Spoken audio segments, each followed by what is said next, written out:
and gentlemen, our dreams are the pieces of our humanity. Like the atoms in our cells, a fuel in our body. When I was a child, I used to make a list of things I wanted to do in my lifetime, illustrating the roadmap of my life, giving directions, and creating desired destinations. In that list, I included fancy cars, a 5-story brick house, and a degree from my dream university. But as I grew more mature and wise, I modified the list and added new dreams. The 56th dream I wrote was for me to become a beauty queen someday. I cannot exactly remember how I got into pageant, but I know deep in my heart and soul that I am in love with makeup, answering questions during Q&A round, walking wearing the high heels and gowns and the limelight that this experience brought to me. With the inspiring stories, magical adventures, and exciting travels I read and heard, all the while, I thought that fulfilling my dream to become a beauty queen, would that be too easy? But as I grew more mature and wise, I desired life can be very challenging. As I walked through the path of my dreams, I encountered people who keep on dragging me down. This kind of scenario is very usual to us LGBT, the issue of recognition and acceptance. It is a present reality for many people around the world. Being transgender in today's society is unbearable and often discouragement. Today, I am speaking in front of everyone of an ever-growing problem in our society. Transgender issues have recently come to the forefront of the LGBTQ community in many areas. But as the day goes by, just like my ates, we use that pain into power. I keep on chasing my dreams. I joined a lot of pageants like this Binibining Gay Pilipinas. And I studied hard in order for me to prove that a beauty queen must not always possess a physical body, but a true beauty queen must be a substantial beauty queen. They gave me what I deserve. They accept me, not just tolerate it. They love me, not just recognize. For we must always remember, respect and love must always start within ourselves. We always dream to be that someone who wanted to be recognized and accepted while illustrating our dreams into reality. We always dream to be that someone who wanted to be loved by the society where you belong. And we always dream to be that someone who wanted to be treated and have the same privileges that the men and women have. Therefore, to all the queens out there and to the queens here on stage, let us be that someone. Someone who is a fighter in chasing our dreams. Someone who is a risk taker who can do everything just to pursue that dream. And someone who can prove that they are wrong. Yes, many people can scoff and laugh. But always remember, an honest voice is much louder than the crowd. And that honest voice is from the transgenders, the transsexual that is standing here in front of you. Lastly, if we want to live again and catch another impossible dream, we want to live under the color of rainbows. Because it is more meaningful, more colorful, and more wonderful living that rainbow. Because a transsexual and a transgender dream is a transformation of impossible to possible. I am Yuna Subucha, the youngest queen of the Viteras Powerhouse of Beauty, your Binibining Gay Filipinas World 2018. Thank you, and keep on chasing your dreams. Tao tayo nalulungkot din, si Mami Fudge, iyak ng iyak.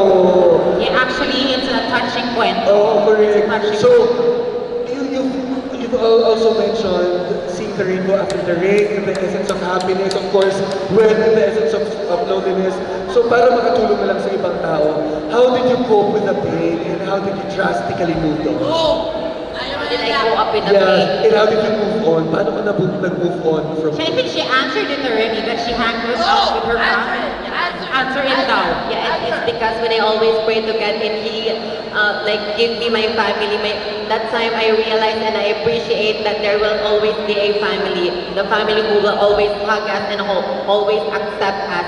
And I want to tell you, ladies and gentlemen, that if someone breaks your heart, do not like take it as the end of the world, because there will always this what we call experience. God gave us this experience for us to become stronger, to become fighter, so that in the future, if we experience another like obstacle or challenges in life, we are already strong, and that strength that we have, we can always inspire other people. We can always tell them that I've been there. So don't be afraid, okay? So just pray to God, and God will always answer your prayer.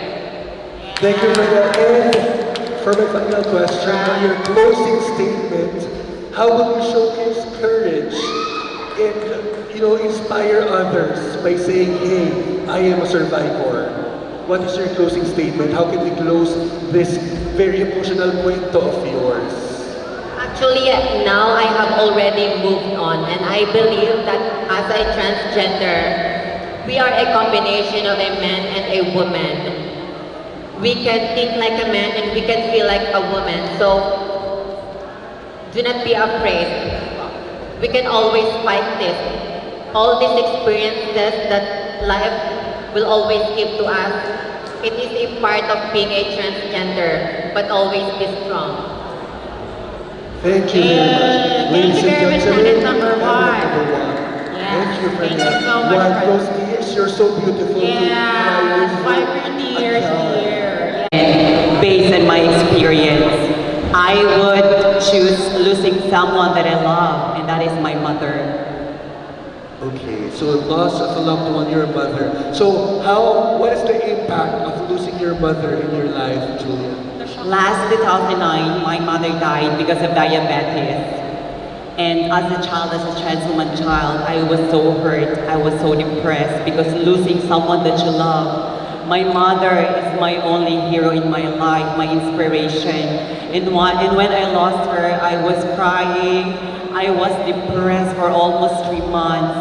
And then my father and my other siblings want me to be okay. But on my part, since I really love my mom, it really hurts in my part, and I really don't know what to do. So with that, I just came to think that this is also not the end of my life. I have to get up, because I still have my parents, and my father, and my other siblings who needs me, because I am the breadwinner. So with that, just one day, I came to realize that life is still beautiful in spite that my mother died, because God gave us the life, so we should always have to be happy. And the death of my mother is just a normal if we really think of it, because we all gonna die in the right time. That is true, that is the correct. When the time that our Almighty calls us. So, Julia, this is super painful, syempre, dahil your mother is your hero, but how did you move on from this pain? Paano ka nag-move on from this Of course, with the help of my family, my father, my siblings, and of course my friends, who are also very supportive in me. I came to realize that I have to move on, just accept, because that's really part of our life. Everything happens for a reason. We will all gonna die in time. And I just want to take in part this message that we all gonna die, and at the end of the day, we will be living 6 feet under the ground. So let's just accept whatever happens, and then just enjoy we're still here in this world. Thank you. And with your tone of moving on and positivity about life, I just would like to ask, can you close this story of yours? What is your statement to those who are suffering the same fate, and tell them, hey, I am a survivor? Yes, I can say to them that I am a survivor, because let's always think that there is God. Let's just keep on praying. Let's go to church. Let's continue loving the person who are still in our heart, are still living with us. And with that, we could be able to make more things that we could be able to help our family. Not just focus on death, because death is very normal. It will just happen someday, somehow. Thank you. Thank you very so much. much. Kevin, Miss number two. Maki. Alright, so, ladies and gentlemen, if I were to choose between the three, the loss of any of my family members, the fidelity of my partner, and the loss of career. If I'll be given a chance to choose one, I will definitely choose the second one, the fidelity of a partner. Simply because I am in a current situation wherein I love this person so much, but he already cheated, and he already cheated to his girlfriend, and that is me. So ladies and gentlemen, I am a third party of my partner. And with that being said, I don't know what's actually with me. I keep on reminding myself, I keep on asking myself, what did I did wrong? Why did I chose this guy? But I believe that this guy is actually what makes me feel happy. This guy is what makes me feel complete in life. So with that being said, I'd like to get rid of that. I would like to keep on reminding myself to remove or to finally end my relationship with that person, because I know that what I am doing is not right. I know that what am I doing is something that my family did not want me to do. I have already sacrificed everything, especially my career. I am an international entertainer, and I went back to the Philippines just to see this guy who I love dearly. As I've said, I don't know what's with me, but I just really love this guy, and that is something that I really wanted to end now. And if you're going to ask me if I have already moved on, I honestly cannot say that I have already moved on, because as of now, I still love him with all of my heart. As of now, I am willing to sacrifice everything just for him. But I know that my family, having a family who will always understand and respect you, is something, or that is the greatest gift of all. And I don't want them to hurt anymore. So I know, and even if it's really hard for me to let go of that guy, if I'm given a chance, I'll definitely get rid and end my relationship with him.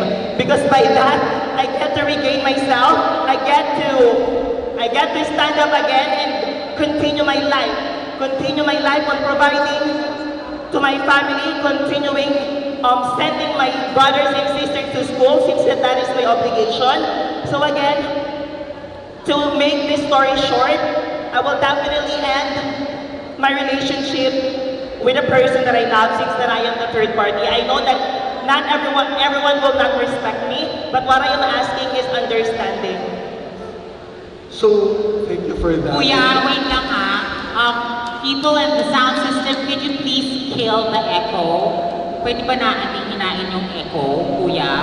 Thank you. Oo, kasi wala ka. That person, we actually live together, and by that, I tend to forget my family, because I wanted to follow my heart, and I have realized that it is not right.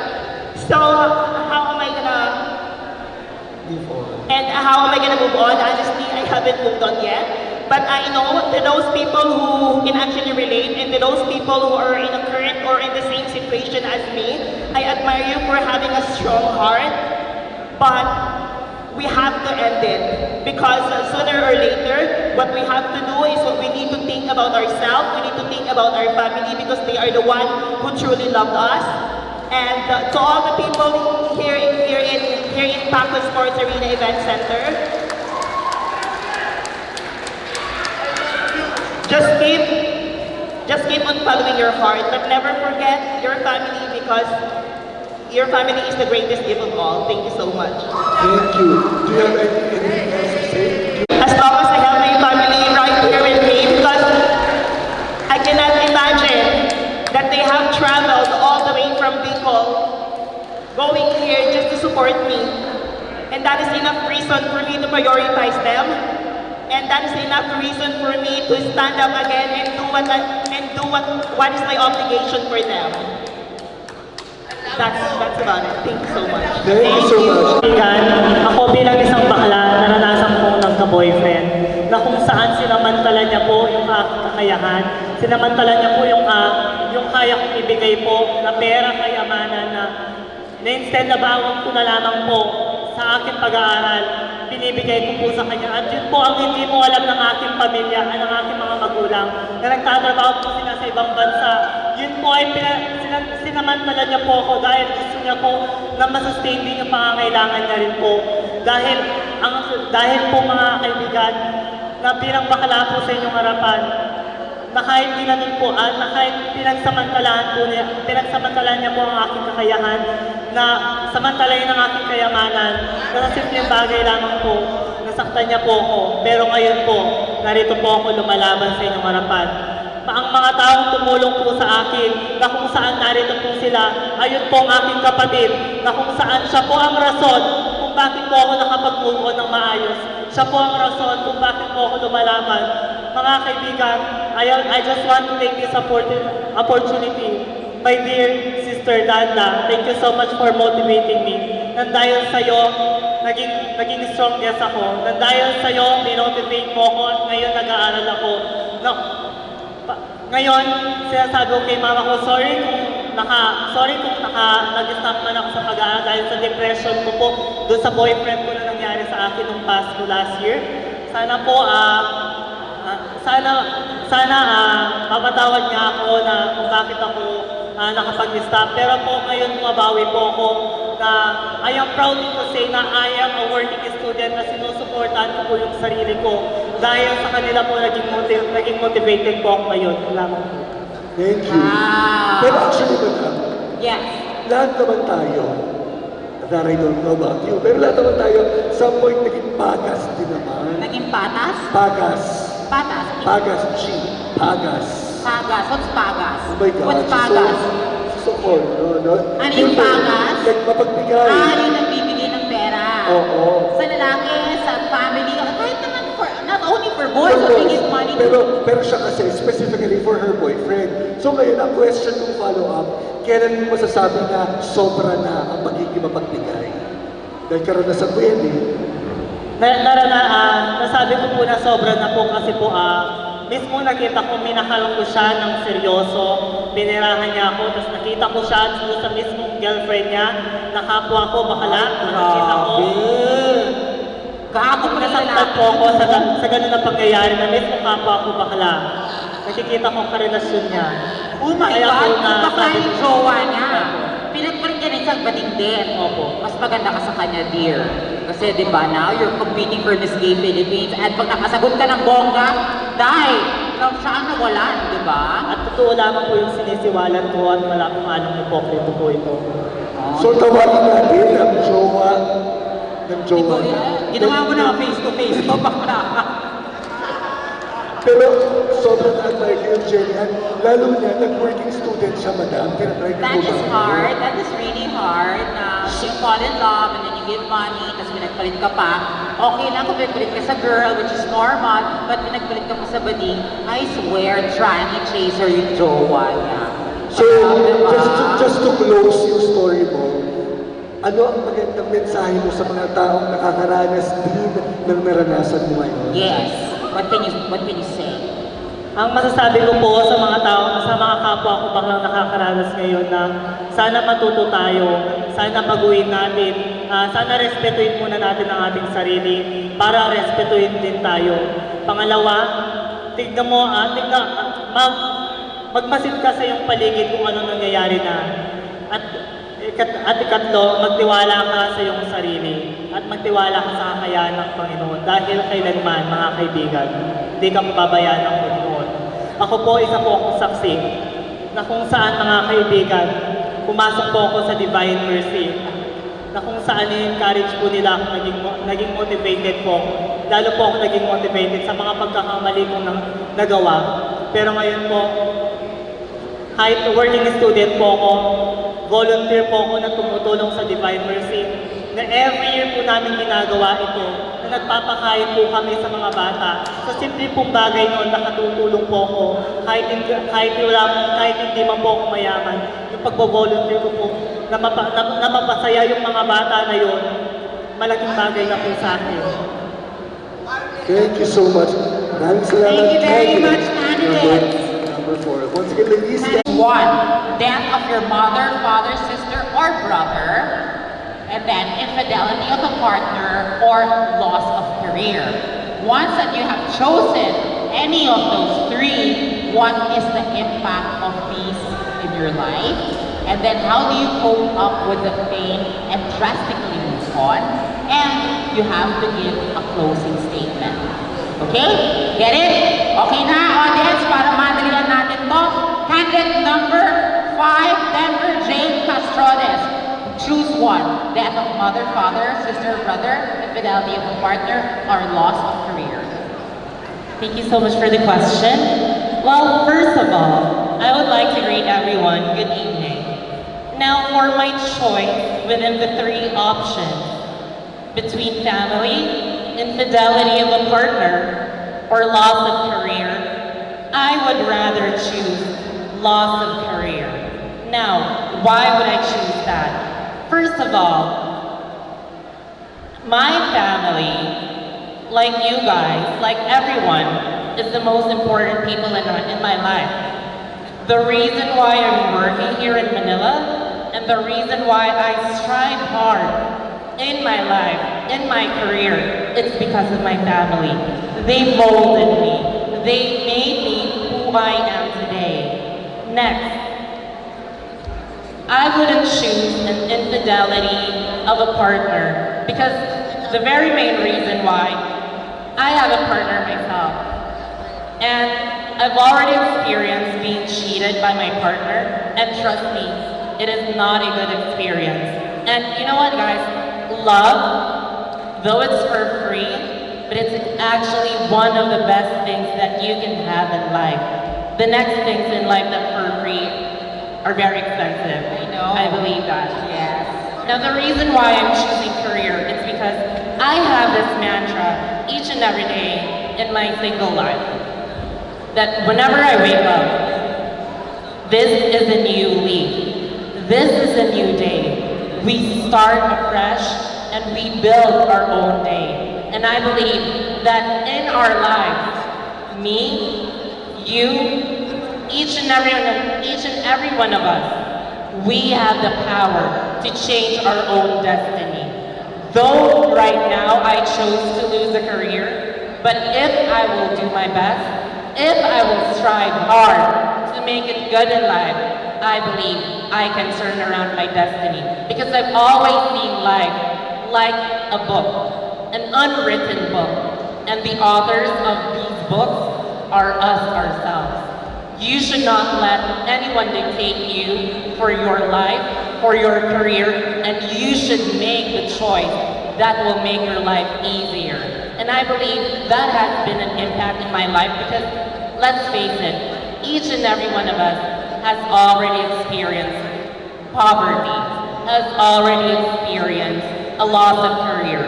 And I have to be true to myself. Even now, there are times when I still have sleepless nights crying because of financial problems. But in the end of the day, I have to tell myself, it is me who needs to pick myself up and who needs to do best the following day because no one can help you but only yourself. And being a queen, if given a chance, being that role model, we need to show each and everyone the real us, not the filtered us. Not the beauty queen, but the people within that beauty queen.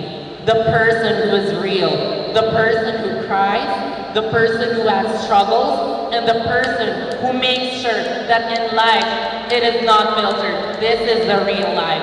Because once people will see the people that they idolize, once people will see those persons that they see as role models, as real, as someone who bleeds, as someone who cries, they can relate to that. They can relate to that, and they can tell themselves, if that person overwent this adversity in life, if that person went through a struggle and succeeded in life, I can do it as well. And I believe the reason why we are living in this world is because we have a purpose, and that purpose is to be grateful, and that purpose is to be the best version of ourselves. Thank you very much. Thank you very question is of the great Martin Maxine Daluna. Thank you, Miss Barbie. Good evening, everyone. I only have 3 priorities in life. Number 1, with my faith in God. Second, my family. And the third one is my career. So if I were to choose between the 3 options that was mentioned, I will choose infidelity of my partner. Why? It's because that's the easiest problem that I can face in my life. And this may sound cliche to everyone. I have been cheated by my partner not only once but several times before, and I am still standing stronger woman right now, and that made me realize that you cannot force love. If it's not for you, then it's not for you. But I remain positive that I can always find the perfect man in my life. You cannot find another family. You may find another career, but it couldn't be the most fulfilling career that you love and you enjoy to do. And lastly, I think that the reason why I am still here is because I value my life to the fullest. And that is the very first lesson that my mother taught me. And these are humility, sense of responsibility, and passion. Humility because you just have to remain humble. Whatever achievements you have in life, you have to be a strong person, whatever challenges you face. Sense of responsibility because you are not just a person. We are an exceptional individual who can always make a difference in our community. And I think this is the reason and why I am joining Miss Gay Philippines, because I would like to live these values and to continue living my life to the fullest without hesitation, without having a second thought that losing my partner or having that infidelity would directly or severely impact the way I live my life right now. And so I would like to take this as a lesson and would like to share this experience that we have to remain optimistic. And standing before these gorgeous ladies tonight, we are about to unfold another history in the making of Miss Gay Philippines, and that is to continue the legacy of diversity, equality, and inclusivity. Thank you so much for Thank you listening. so much, Ms. Witty. Thank you so much. That was really nice. 7, this is your last chance to get the crown. Carry on. Go. Thank you for that question, and good evening, everyone. I will choose the first, which is based from my experience, because I lost my mom, my dad, and my eldest sister. I'm literally an orphan 8 years now, and at first, my question is, why me? And what will happen next, right? And then I thought of my nephews and nieces and my brother. I thought about them, and then I said to myself, I need to be strong for them. And that's the first thing that I think, that they need me. So I need to stand, be dependent for them, to be strong for them. What I did is I prayed hard for strength, and I worked hard so that I could send them to school, give them a normal life. And as I worked hard, I was able to prove myself as a member of the LGBT community. I don't just excel, I exceed expectation. And with that experience that I had, it made me strong, personally and professionally. And I always carried to myself what my mom and my dad taught me, to respect, to be respected, and of course, love for everyone. And I raised my nephews and nieces with that learning that I had from my mom and my dad. And of course, with that experience that I had, I could say, whatever happens to us, we need to be strong. We need to move on, right? Because there's always someone who will be looking after us, and there is someone who's left, right, that we need to take care of. I think that's my purpose.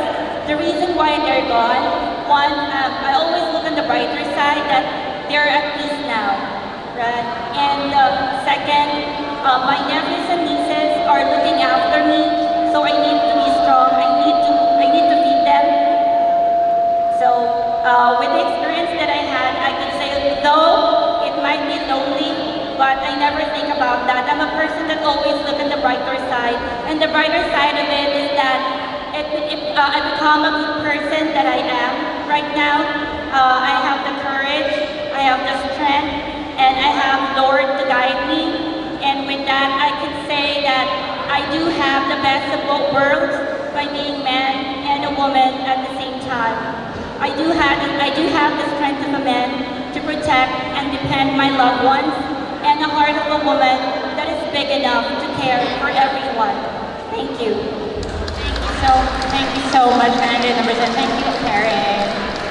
Is losing a partner. We're losing a partner. Why? The impact of that to me is it's a depression, and then it leads to a suicide. But I overcome that situation because of my family, my friends, and God. I always believe that we always need to move on. We always need to think on our future. That situation is just a learn from us. We can get something from that situation that we can use in our future. And because of that, I was able to succeed in every situation in life at this time. And that's it. And I always believe that we need to move on to pursue our dreams, to become successful in life, not just for ourselves, but also for our family and for all the community. And one of the reasons why I'm joining in this kind of competition, because I want to help. I want to be the voice of the youth. I want to be the voice of younger sisters, of LGBT members, that we need to encourage them, that we need to fight for their dreams. We need to fight for our future, and we need to create our own destiny. That's all. Thank you. Thank you so much, candidate number 8. Of your siblings. Number 2, the infidelity of your partner. Or number 3, Choose. I think it would be the loss of a career. loss of your career. If I may ask, ano ba ang career mo ngayon? Well, I am a doctor by profession. I have 2 clinics. I also have salon. I have 2 branches of salon in Pasig City where I stay. No.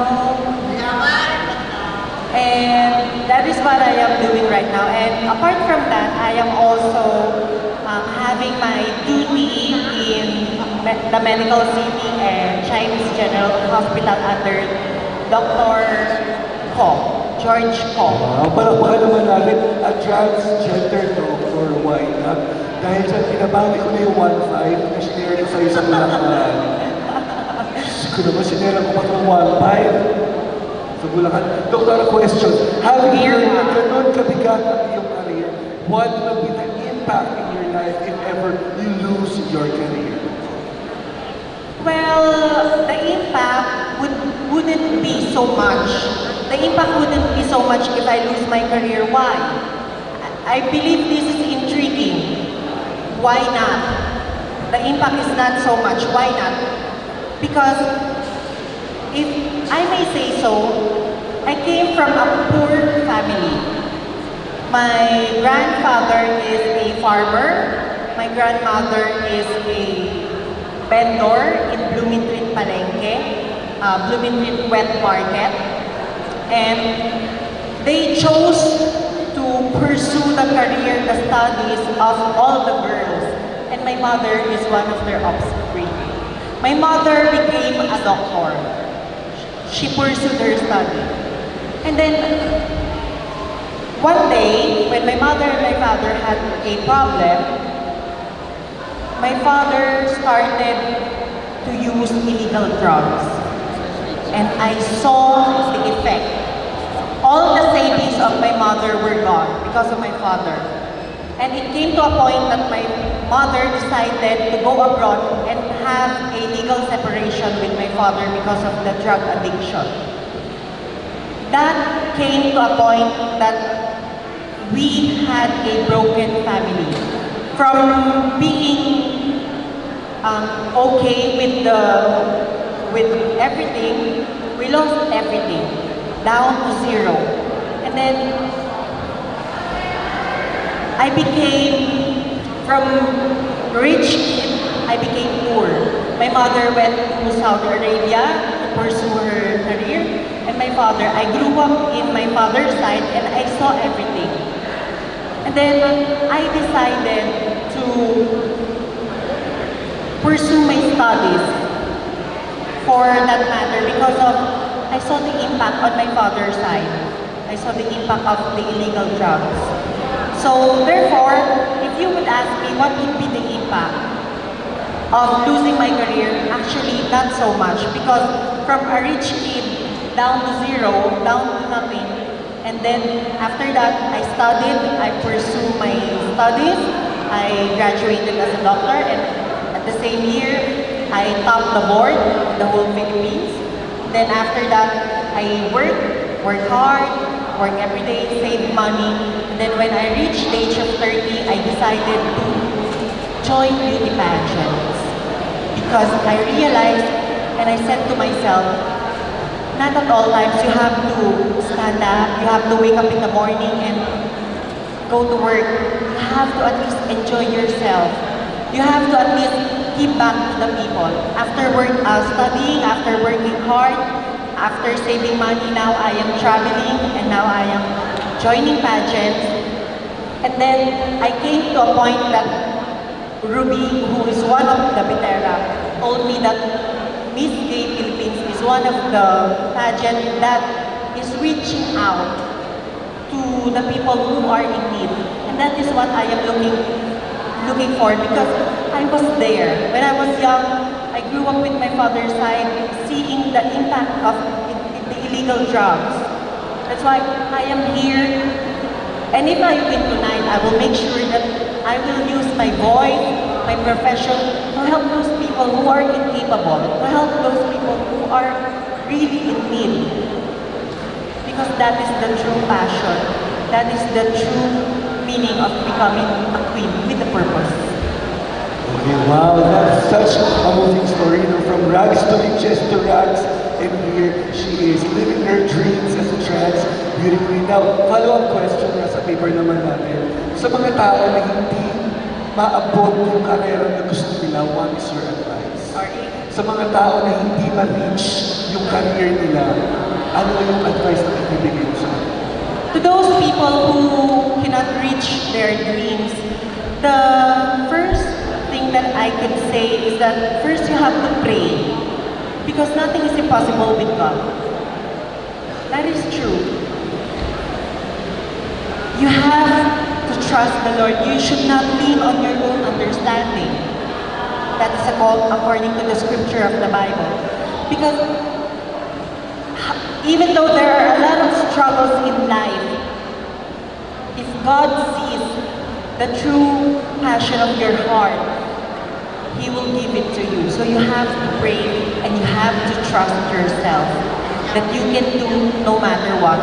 Being homosexual, being poor is not a hindrance. You have to keep striving. You have to believe in your dreams to pursue your career. Thank you, Dr. And how can we close this statement of yours? Paano natin gustong isarado itong chapter ng buhay mo na ito? Para ma-inspire mo naman itong mga tao na nanonood sa atin ngayong umaga na ito. Okay, if I am going to close this chapter of mine, I would say that to all those people who are struggling in their lives, all those people who are dealing or battling with the problems in their lives or in the lives of their parents or in the lives of their family, don't lose hope. you still have to pursue first what you really want to be, what you really want to do. And second, you have to trust the Lord because nothing is impossible with God. Homosexuality is never a sin. It is never a sin. As long as you know how to help other people, as long as you know how to deal with other people, it is not about the achievements that you have. It is about going down and being humble and being able to serve the people who are in need. Because that is the true meaning of trans-royalty of homosexuality. It is about being helpful, even in the simplest way that you could. So, you have to push your dream, even though you are striving, even though you are struggling. Push your dream, trust the Lord, and help other people as long as you can be. Thank you. Thank you so much, ladies and gentlemen, judges, candidate number 9. Thank you so much. The loss of a loved one, parent, or sibling. 2, the infidelity of a partner. Or 3, loss of a career. Ano pipiliin mo? And what is the impact of this in your life? I think as a simple age, nung mawala ko yung family member ko. Because as a 18 years old, hindi ko pa po kaya mabuhay nang walang pamilya. Hindi ko po kaya magtrabaho at hindi ko pa rin po kaya tustusan ang pangangailangan ko. Ano pang magiging impact nito? At a young age, my family is all about the children. Ang impact nito sa akin is paano ako gigising sa umaga nung wala ang nakasanayan ko. Paano ko makakagalaw ng kulang ako. My family is also my strength and also my weaknesses. At a simple age, sila po ang inspiration ko para makasali dito sa competition ito. And mag-impact nito sa akin is, my father is suffered heart disease and as of now, he is in hospital. So, the impact to me is, hindi ko alam kung paano ko makakakoncentrate tonight competition. So, the family, alam naman po natin na family is a big impact to everyone. Na masaktan lang ang pamilya mo, gagawin mo lahat para makabawi sa tao. Thank you. Kaya number 10 question. Bilang ang tatay mo ay nasa ospital at ang nasa kanan mo ay isang doktor, meron ka bang gustong itanong sa kanya? Nirerespeto ko po ang profesyon ng mga doktor.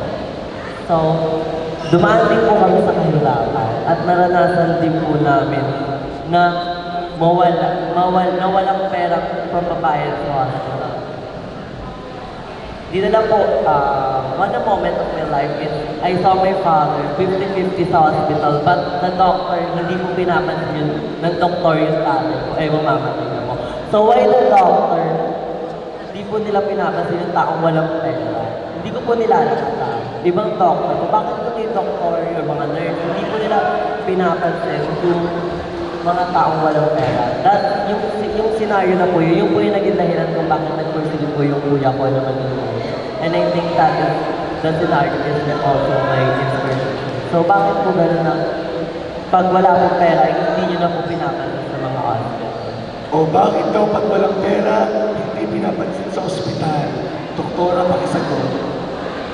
Okay, so bakit hindi pinapansin ang mga taong walang pera pag pumupunta sila sa ospital and the patient is dying? Well, that is really a problem here in our country. If I may say so, one of my dreams is to become a senator. Why? Because I would like to make a bill or a law that would expand the helping possibility of not just the public institution or public hospital, but also the helping possibility of the private sector. Aaminin po sa inyo ng isang doktor na totoo po, nararanasan po natin at hindi lingid sa kaalaman ninyong lahat na kapag ang isang taong namamatay na, dinala nyo sa private hospital, hindi po yan papasingin hanggat wala po tayong ibinibigay na deposito. Totoo po yun. Sad but true, but that is reality. Well, mas maganda sana ang maipapayo ko kung ganun ang senaryo, ay dali natin ito sa pampublikong ospital. Sapagkat ang pang-pribadong ospital talaga ay, sorry for the term, kailangan ng pera. Kailangan nilang kumita because it is a private hospital paying for the bills, the electric bills, the water bills, and everything. Paying for the professional fee of the doctors. Paying for the professional fee of the nurses and all the staff and crew of the hospital. Wala po silang pagkukunan, hindi katulad ng gobyernong ospital na nagbababa ng budget ang gobyerno natin sa mga pampublikong ospital upang meron silang pambayad ng mga bills nila at pambayad sa mga doktor. And that is the faces o ang mukha ng mga ospital sa Pilipinas, the private and the public sector or public hospital. So if you would ask me, bakit ganon, nangyayari po talaga yun? Yun ang katotohanan. Kaya sa inyo po, kung sakali man, huwag naman po sana na maranasan ninyo na meron kayong kapamilya, kaibigan, kapag-anak, o inyong mga magulang, anak, o mga kapatid na dying. Maaari po lamang nandali natin ito sa government hospital. Unless you have cash to give deposit to private hospitals. Because usually private hospitals has all the facilities and the medicines to provide for that particular patient. Unlike in government hospital, minsan kasi sinasabi ng gobyernong hospital na kulang ang budget. I will use jargon words. Kapag dinala halimbawa ang isang buntis at naga-high blood, dinala sa isang ospital na pang-publiko, hindi natin yan pwedeng saksakan ng kahit anong gamot para bumaba ang blood pressure ng isang buntis. Why? Because the blood pressure depressant o ang mga pampababa ng blood pressure ng isang tao ay nakakapag-cause ng eclampsia. Ibig sabihin po, ang isang babaeng buntis, kapag dinala natin sa ospital at nag-high blood siya at sinaksakan ng pampababa ng blood pressure, pwede siya magkaroon ng eclampsia or yung pwersahang paglabas ng bata. Let's say 7 months yung buntis at dinala sa ospital, sinaksakan ng papababa ng blood pressure, pwedeng magkaroon ng eclampsia, magkakaroon ng forced delivery, lalabas ang bata. Eh paano kung ang ospital ay walang surgery para paanakin ng isang buntis? Doon po namamatay either ang nanay o ang bata. Unlike sa private hospital, kapag dinala mo ang isang buntis na 7 months ang pagdadalang tao at nagkaroon ng high blood pressure, merong mga gamot na nakahanda sapagkat kumpleto ang mga pang-pribadong hospital sa mga gamot. Kaya yun ang pagkakaiba. Minsan, sinasabi ng mga tao na hindi ko madala sa government hospital because the government hospital doesn't have all the facilities and the medicine to provide for the patient. So, yun lamang ang maipapayo ko sa'yo, nadalhin siya sa pang-publikong hospital upang hindi humingi ng deposito. Napakahaba. It's okay. Magbabalik po. Salamat to. Siyempre, ikaw naman bilang pag-ends, no? Ito last question ko na lang. Na gusto kong sumali sa Philippines. Nothing is impossible. Gawin nyo lang kung ano yung passion nyo. Sundin nyo lang yung sinusunod ng puso nyo. Sa unang isa po, nakita ko yung pangalan nila. Na-pressure po ako. But, hindi po sila ganun sobrang taas. Napaka-down to earth po nila. Hindi po plastica. Napaka-down to earth po. Lalo na po si Miss Gerald pag nakasama niyo sa food. Sobrang sarap po kasama ni Miss Gerald sa sana po sa mga bagets, so kung kayong matakot na maki-share yung stage sa kanila dahil yun ang magiging magandang experience nyo sa buong buhay nyo. And I think ito yung pinakamasayang experience na nangyari sa buhay nyo. Thank you po. Thank you so much, candidate number 3. Okay. Ano na ang choices natin? 1, loss of a loved one. 2, infidelity of a partner. And 3, loss of a career. What will you choose and what is the impact of this in your life? Well, not everyone knows the story of my life, but I've been discriminated, intimidated, and neglected by my co-beauty queens whom I idolized most when I started joining beauty pageants. 2011 is the start of me joining a national beauty pageant, which is I have now, which is the Manila's 5 Prettiest Crown. But I didn't stop from dreaming. I didn't stop from striving hard in reaching my goals in life. My brother passed away last 2011. And it is not new, it is not a secret that he passed away simply because of a disease that has been stigmatized by the society, which is AIDS or HIV. Yes, it's true. Not everyone knows the story of my life. They discriminate me, they bash me for who I am and what I am, but I didn't stop from dreaming. It is simply because whatever stones that they throw upon me, whatever words that made me discouraged from joining beauty pageant, I didn't stop. It is simply because we will not have food to eat, we will not have electricity if I will stop joining beauty pageants. Joining beauty pageants is my life. It is the cup of the tea and it is the bread and butter of my life. As long as there are beauty pageants, there will always be learning and I will not stop telling the story of my life. Because naniniwala ako na may isa na kaparehas ng karanasan ko, nakikinig at patuloy na magsasabi na gusto ko rin maging kagaya niya. And I will not stop as long as I'm inspiring them, as long as I am becoming an instrument for them to understand what or where I am coming from. Now you know that my brother passed away because of AIDS. Walang sakit na nakakahawa.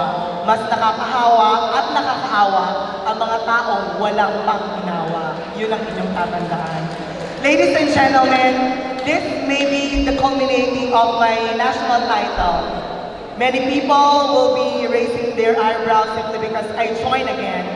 But, kagaya nga ng sabi ko, if there will always be another chance of joining, why will I compromise myself from joining? I will never stop. I will never stop from dreaming. Because I am not afraid to go back to basic. I become a poor person na nagtinda ng mangga, nagtinda ng gulaman para lang sa buhay or may kabuhay yung maitaguyod ko yung pamilya ko. I will never be tired of explaining my story. And I will never be shy of telling each and everyone in Paco Arena about my story. As long as there are beauty pageants, there will always be learning. So you guys, if you have dreams, you need to believe in yourself because once you believe in yourself, you will survive. Sabi nga sa Starstruck, dream, believe, and survive. And I think I am a survivor with my own experience. Experience is the best teacher. Don't compromise your happiness. Happiness is a choice. Never ever be sad. Because being sad, you will never be afraid of being happy again. Because you are able to compensate about the challenges you overcome in your life. And you will become a survivor. Thank you. O sige, dito nga sa beauty pageant tayo. At yung nasa kanan mo, isang bagets na nangangarap. Sino ang kamukha niyong artista at ano ang may papayo mo para maging sikat siya sa larangan ng pagandahan? Bakit hindi ko i-relate ang kamukha niya si Miriam Kiambao? Nag-start ako bilang Miriam Kiambao. Nilahit-lahit ako, sabi kamukha ko doon si Tuesday Vargas. Pero that's the comedic thing. Nilahit-lahit ka pero bumabangon ka. Sabihan ka man ng iba na kung sino ka, ano ka, lupera ka, i-bash ka nila, wala kang pakialam sa kanila dahil hindi nila binibigyan pang entrada mo sa contest, hindi sila nagbibigay ng pamasahe mo, at hindi sila nagpapakain sa iyo araw-araw. I-discriminate ka nila, there will only be one people who will believe in you, and that will be your parents and the people behind you whom you trusted most. Always remember, trust is very expensive. Give it to those people who truly deserves it. And I think that is the real essence. Kung sino man ang kamukha mo, ano man ang kamukha mo, ipaglaban mo. Dahil ang ganda, hindi nakikita sa mukha. Nakikita yan sa pag-uugali at kung paano ka makipagkapwa sa iba. Thank you. Totoo. Hey, boy, thank you. O sige, last na. How would you like to close this chapter of your life? I will never close this chapter of my life Because sabi nga ni Pope Benedict XVI, don't be afraid of crying. I am, for one, a believer of Mater Dolorosa, and the 7 sorrows of Mary will be corresponding to 7 ways of happiness. Once you have anguish in your life, nothing can go wrong. Because napagdaanan mo kung paano umiyak, mapagdadaanan mo ulit kung paano sumaya. And I thank you. Thank you so much, ladies and gentlemen. Candidate number 11, Gerard Kyoge. Now let's give it up for candidate number 12, Bryce Montilla. Hi, Bryce. The loss of a loved one, infidelity of a partner, and loss of a career, what will you choose and what will be the impact of this in your life? Ako po, mas pipiliin ko pong mawala na lang yung partner ko. Kasi pag sinabi po natin infidelity yung your partner, iniwan ka niya na meron siyang ginawang mali, nagloko siya, or meaning to say, merong pangangaliwa sa inyong dalawa. Kaya mas pipiliin ko na lang na mawala siya. Kasi alam ko mas makakasira yon sa pamilya ko, sa sarili ko, at sa career ko. Unang-una sa lahat, hindi ko papayaang mawala yung pamilya ko kasi sila yung pinanghuhugutan ko ng lakas. Pangalawa, hindi ko rin nahayaang mawala yung career ko. Kasi, for your information po, I am the SK chairman of our barangay. Hindi ko hahayaang mawala yung pagkakaroon ko ng pagkakataong tumulong sa ibang tao. Hindi ko rin hahayaang mawala yung pagiging leader ko at maging servant sa ibang tao. Kaya mas pipiliin ko po na mawala na lang yung boyfriend ko nang niloko ako. Kasi, napakalaking question nun eh. Jowa mo ko, bakit kailangan lokohin mo ko? Hindi porket bakla ako, kailangan na po tayong lokohin ng ibang tao. Hindi po porket kampante na kayo sa isa't isa ng partner mo, bakit kailangan pang mangaliwa ng partner mo? Kaya kung ang sitwasyon po ay lolokohin ako ng partner ko, mas pipiliin ko pong namawala siya kaysa sa pamilya ko at sa career ko. At isa rin po sa mga career ko is yung pagsali sa mga beauty pageants. At naniniwala po ako na mas pipiliin ko yung career ko kaysa sa boyfriend ko kasi I believe crowns come first and true love waits. Hahayaan ko na lang na dumating yung taong totoo para sa akin. Hahayaan ko na lang na dumating yung tao na tatanggapin ako kahit bakla ako. Yayakapin at mamahalin ako kahit anong pagkatao meron ako. Because at the end of the day, ang totoong taong nagmamahal ay nagpaparaya. Sabi ka, hindi. Fine. So question, Bryce. Sabi mo na parang sobrang okay lang naman sa'yo na i-let go or mag-move on from your partner, di ba? Ano naman yung mga advice mo sa mga taong nahihirapan to let go and to move on sa mga ganung sitwasyon? Wala akong pinaparinggan, I swear.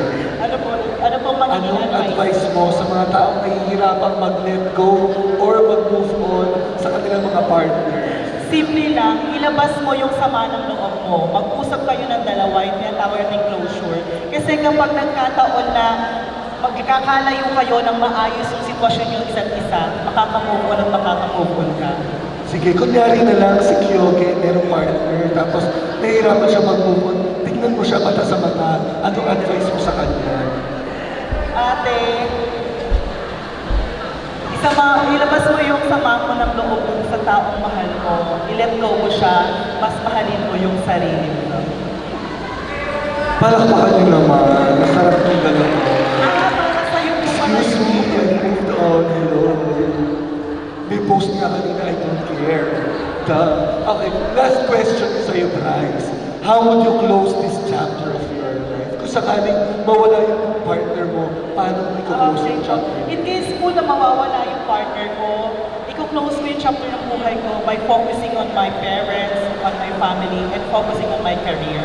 Because as a SK chairman, I am the type of person who has a golden heart to give and a precious mind to inspire. And that is my very own purpose in life. Because I believe through inspiring, giving, and encouraging people, it will make you not just beautiful outside, but sabi nga ni Madam Barbie, it will make you beautiful from inside. And that is what you call beauty with a purpose. Thank you so much, ladies and gentlemen, the third match.